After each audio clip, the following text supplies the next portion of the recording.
পশ্চিম বর্ধমান খো-খো সংস্থার পরিচালনায় শুরু হয়ে গেল ৩৬তম আন্তঃজেলা খো-খো চ্যাম্পিয়নশিপ। ইস্পাতনগরীর দুর্গাপুর খো-খো ক্লাব গ্রাউন্ডে আগামী ৩ দিন ধরে চলবে এই প্রতিযোগিতা। বর্ণাঢ্য পদযাত্রার মধ্যে এই প্রতিযোগিতার সূচনা হয়। অনুষ্ঠানে উপস্থিত ছিলেন পাণ্ডবেশ্বরের বিধায়ক নরেন্দ্রনাথ চক্রবর্তী, বিশিষ্ট সমাজকর্মী পঙ্কজ রায় সরকার, প্রাক্তন কাউন্সিলর রীনা চৌধুরী সহ রাজ্য ও জেলা প্রাক্তন খো-খো ক্রীড়াবিদরা। পশ্চিমবঙ্গ খো-খো সংস্থার সভাপতি, ভারতীয় খো-খো সংস্থার senior vice president Shri Kamlesh Chatterjee মহাশয়।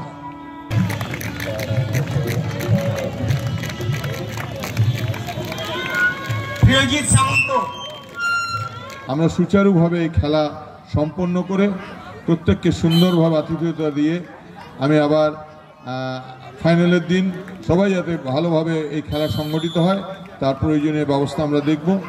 এবং সেই সঙ্গে বলি, খোখো এমনি দলগত খেলা।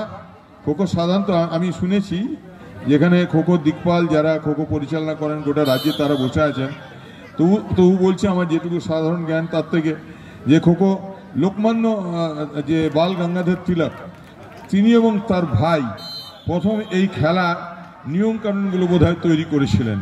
তারপর থেকে ক্রমশ পরিবর্তন হতে হতে হতে হতে আজকে খোখো মডার্ন, এই যে খোখোর মাঠ, খোখোর খুঁটি, খোখো দলগত যে খেলা, এই খেলা অত্যন্ত জনপ্রিয়তা পেয়েছে। মূলত দক্ষিণ ২৪ পরগনা, হুগলি এবং উত্তরবঙ্গের দিকেও এই খেলা অত্যন্ত জনপ্রিয়। আমাদের জেলায়ও ইতিমধ্যে প্রায় ৩-৪টি বড় খোখো চ্যাম্পিয়নশিপ হয়ে গেল।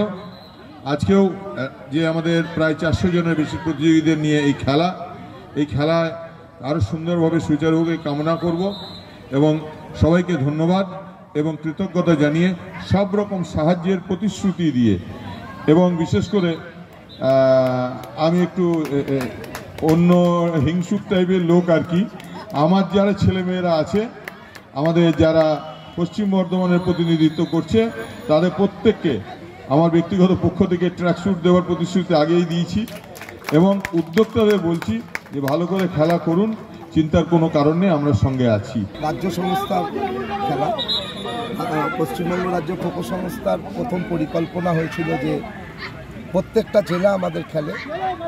সেই জেলায় কিছুদিন আগে আমাদের আন্তঃজেলা খোখো প্রতিযোগিতা হয়ে গেল।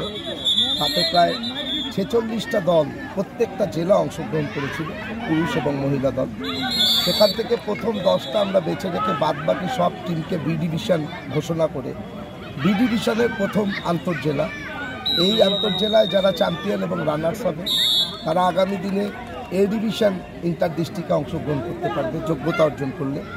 এবং এ ডিভিশনে যারা 10টা টিম, সেইটা নিয়ে যেখানে আন্তঃজেলা হবে, যারা শেষ 9 এবং 10-এ থাকবে তারা আগামী দিনে তাদের ডিমোশন হবে, অর্থাৎ তারা এই বি ডিভিশন আন্তঃজেলা খোখো প্রতিযোগিতায় অংশগ্রহণ করতে পারবে। প্রদীপ প্রজ্বলনের মধ্য দিয়ে অনুষ্ঠানের সূচনা করেন বিধায়ক নরেন্দ্রনাথ চক্রবর্তী। প্রতিযোগিতায় প্রথম দুদিন 20টি করে খেলা অনুষ্ঠিত হবে এবং এই প্রতিযোগিতার শেষ দিন অর্থাৎ 11ই মে অনুষ্ঠিত হবে চূড়ান্ত পর্যায়ের খেলা।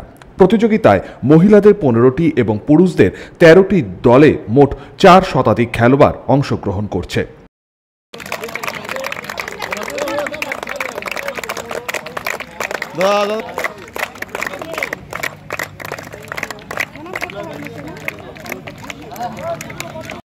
সমরেন্দ্র দাস, 99 নিউজ বাংলা, দুর্গাপুর।